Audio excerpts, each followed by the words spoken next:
Good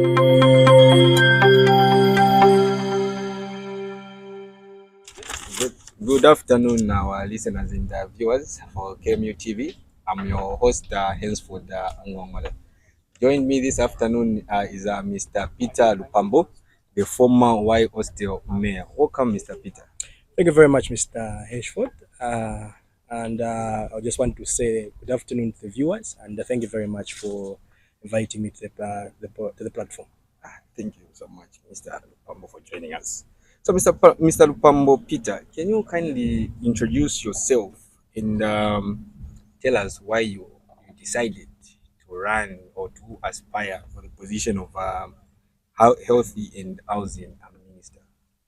All right. Thank you very much. My name's Honorable Lupambo Peter, a resident of the Y Hostel and a student pursuing Bachelor Science in Sustainable Agriculture. I think so. From what you have said, I did work as the former mayor, and I've been someone that has been active on the ground, and I've been actually been seeing what has been happening from the previous governments. I would also like to say that even to the viewers, I think so they would bear with me that I'm someone that has been really, really passionate for student politics because it has been inborn with me. I think so I would end in such kind of words. And the other question that you asked was, why do you think, are you someone that is suitable for this? What made you to stand for this position? As you said earlier, I did run for the position of mayor at Y Hostel. And it was an interesting experience because I had to interact with the people at a one-to-one basis. Then I had to sit down and think for myself. I'd say, how best now can I save the university now at large, not just at the position at the mayor stage. So I had to say that I think so the best place for me to go and showcase or help my fellow students in saving them is by standing for the position of Minister of Health and Housing. Thank you, Mr. Lupambo. So during your tenure as a Y Hostel mayor, what are some of your success stories that you would actually tell?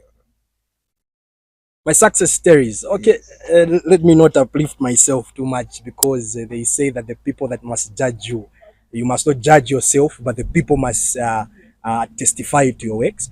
The little thing that that I did manage to accomplish is that we and my team behind me had made sure that we had all issues that we had to resolve all issues that were brought before our table.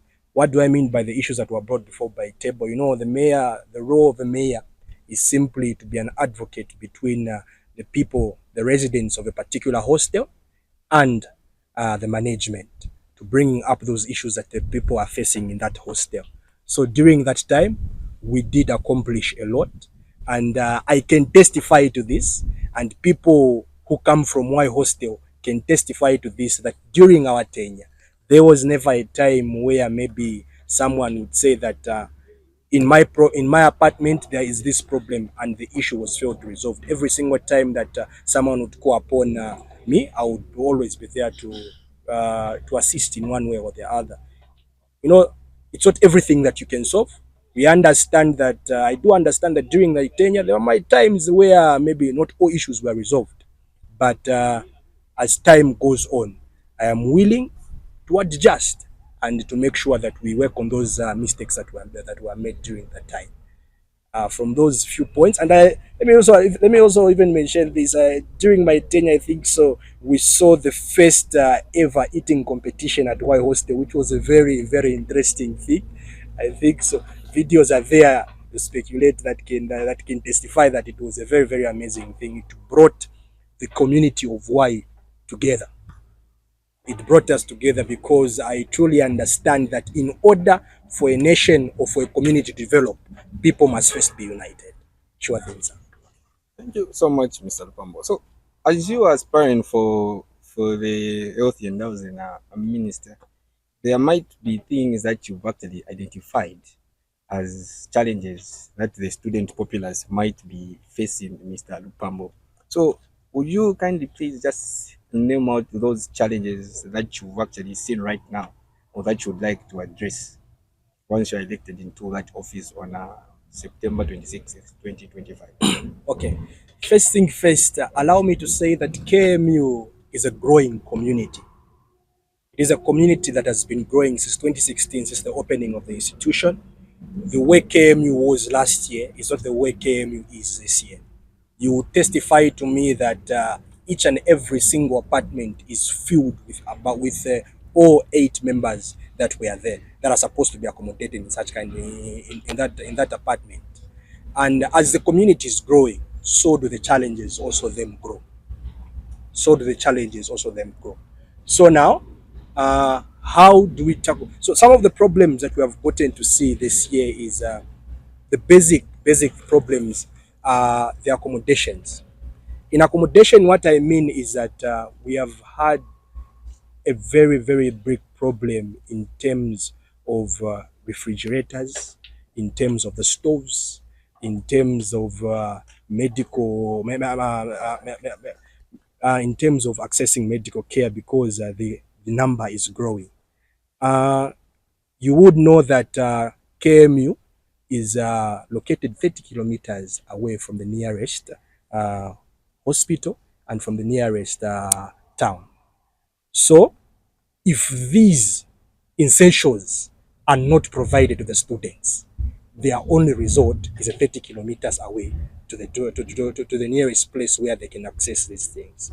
So it is someone, this is a student that gets paid at the end of the month. Once they get paid, the first thing they'll think about saying, what am I going to buy? Let me buy some relish. He's going to buy, but the other thing that is going to trouble, that is going to limit that person is saying, I don't have a fridge. My fridge isn't working. What am I going to do? The person won't resort to buying just dry foods that he knows that he can store. And in that such kind of a case, he's not balancing up his meal. Sure thing, sir. Yeah, thank you for identifying. So, do you have potential solutions to those challenges that you just highlighted? So potential solutions are there. Potential Are solution. they long term or short term solutions? They are long-term solutions. One of the long-term solutions I think so that I can highlight is there are times that management, you bring a case before management or you bring a case before the maintenance department and they come and tell you, my friend, this case you have brought to us, quite all right, we understand. And it is something that is very of importance. But at the moment, the institution does not have what? The resources. I think so. This can really help out to most of the students if a policy would be passed from management saying that we have given you the liberty of saying that you can be able to fix your own equipment. If it's possible, they say that you can be able to fix your equipment. Any loss that you have, when the time we have said, okay, now we're going to fix, let's say, the fridges, and a certain apartment had fixed their own, they would say, okay, sir, as we had fixed our own, so please refund us back our money, if possible. Yeah, and I know that can be done because other institutions have done it. UNZA has got such kind of a policy. CBU has got such kind of a policy, and also we can also implement such kind of a policy to also to help in cushioning the situation at hand. All right, thank you so much, Mr. Lupambo. So, Mr. Lupambo, Yes, sir. once you are elected into office, once you're elected, how are you ensure that you put the student interest first over your own? Because I believe you've got personal interests that you like to achieve once you're elected into that office. But how are you going to put student interests first over your own interests? Okay. Allow me first to say this that whenever someone decides to say that they want to get into public office, they have weighed themselves and they have said that I am willing to do and to accommodate any pressure that comes with this office. So for me, Peter Lupambo, to say that I would like to stand in the position of health and housing to save my fellow students. I have weighed myself and have said that I am willing to sacrifice my time for the betterment of our community. I understand that during that time, maybe there will be times where maybe I'm tired.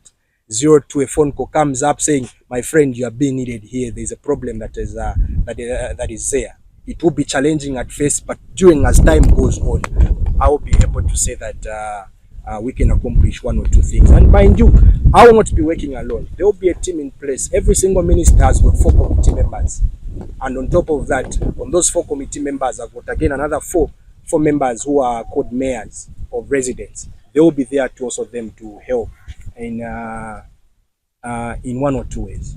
Okay. Yes, sir. Mr. Lupambo, since this in the coming elections, what we are forming is a government Yes, or sir. a student union. Huh? But how you work with other ministers in the union to avoid conflict and provide teamwork or promote teamwork?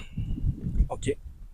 Uh, this is a very, very interesting question because it talks about interconnecting with other ministries. Uh, I believe that a man can never prosper in isolation, or one man is not an island. In order for someone to accomplish something, you need to work with other people to accomplish a particular event. So during during the time that I will be elected into government, we'll work with other ministries. A very good example of a ministry that I will give you is a ministry of sports and how there is a ministry of sports, in which we are the ministry of sports is a ministry that provides sports in all disciplines. We would say, okay, we have the Red Cross that helps us at the Ministry of Health. We can be sending them over to the games that they'll be having to help Krishna, to help them in resolving one or two issues that are brought on board. Yeah. Thank you so much, Mr. Lupambo. So, Mr. Lupambo, politics or elections is a competition of ideas. You are sharing ideas and ideologies. That's what you are sharing. You might have other competitors who are also competing for the same position. Yeah. So, what do you think makes you different from others, from other contestants or other candidates? What makes me different from other contestants?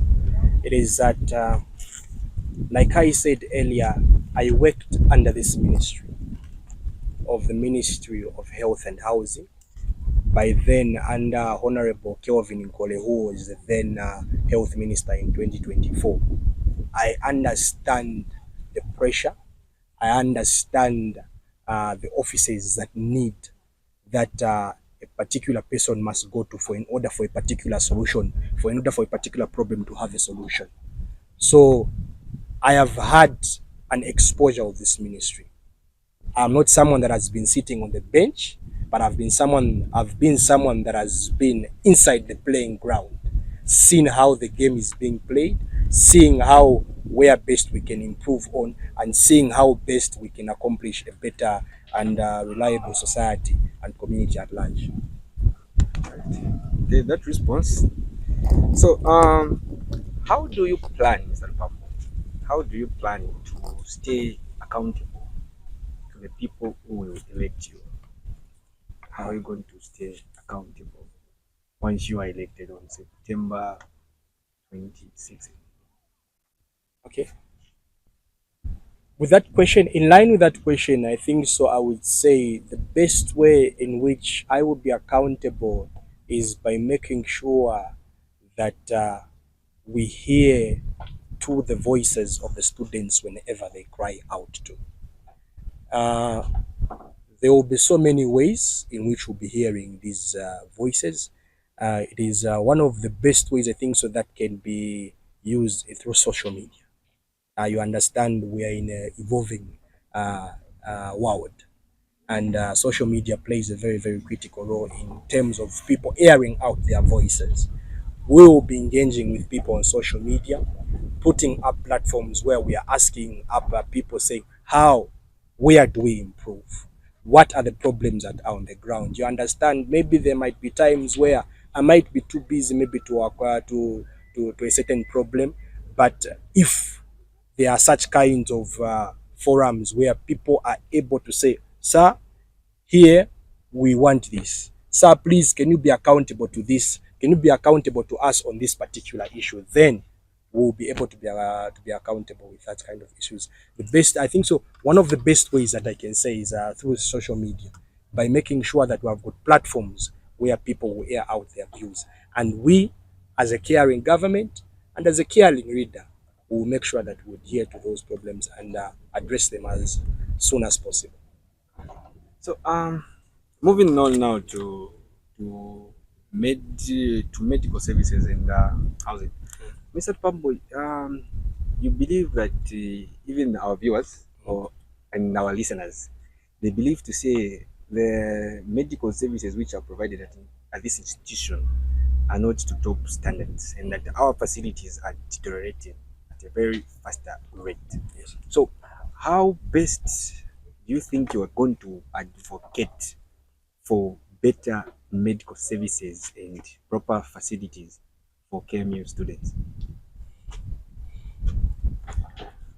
Um, One of the ways in which, like I said earlier, the community is growing.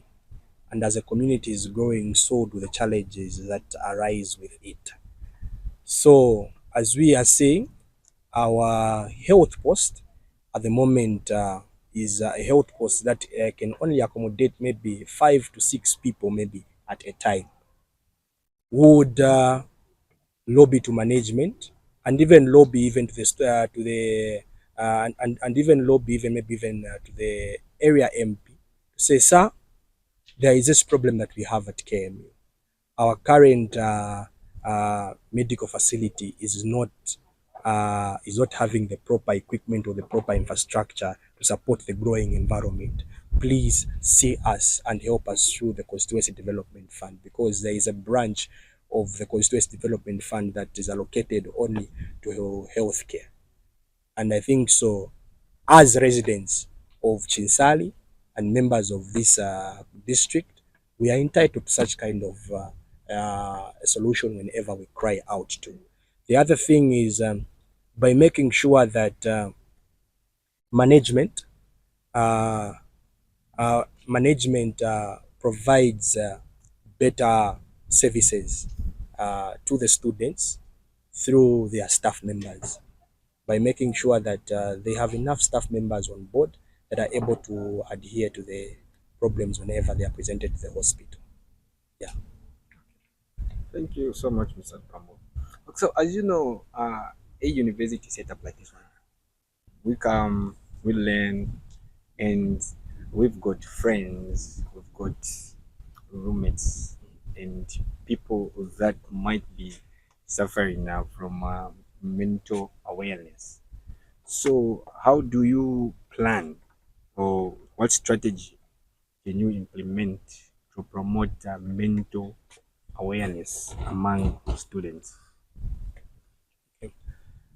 Promoting mental awareness, I believe that facing first, the people that play a very, very critical role uh, in questioning mental awareness is the church. The church, why do I say the church? The church is a place that provides spiritual, emotional, and personal support to every single person within campus. Majority of us students here at Kapasa Makasa go for our Sunday services, go for our Saturday services. If we have got platforms within our church that are saying that they dedicate maybe less than maybe 30 minutes, they talk about issues that are affecting us as students, they talk about issues that are affecting us as students mentally, that would really, really help, because we would understand how to question up those issues. The other way is by making sure that We have got mental health campaigns and events that are brought up on board, where students and professionals from the industry are brought in and are able to say that let us talk about these issues. Let us be able to see how best we can resolve these issues. And I think so. The lastly is by making sure that we we make sure that the campus, currently on campus we have got a counselor who helps in mental health issues, who helps in mental health issues, and making sure that the counselor is available to everyone. Counselor is available to everything. I think so. In those few regards, I would say that that is how I can perceive, or even if there will be more that will be brought on board. Surely, Thank you so much, Mr. Lupambo. I would like to see all those actions are put into place once you are elected into that office on surely. September 26th. So we have come to the end of our interview or discussion. Is there anything that you'd like to tell our listeners and our viewers? Okay. So the only thing I would like to tell our viewers is that please, let us be aware of the environment that we are in. I understand that it is an environment that is evolving and that is bringing its own challenges. But we know and hope that for a better tomorrow. And we only ask that continue believing in the current leadership and in the future leadership that will be coming. In those few words, I think so. I would close my remarks.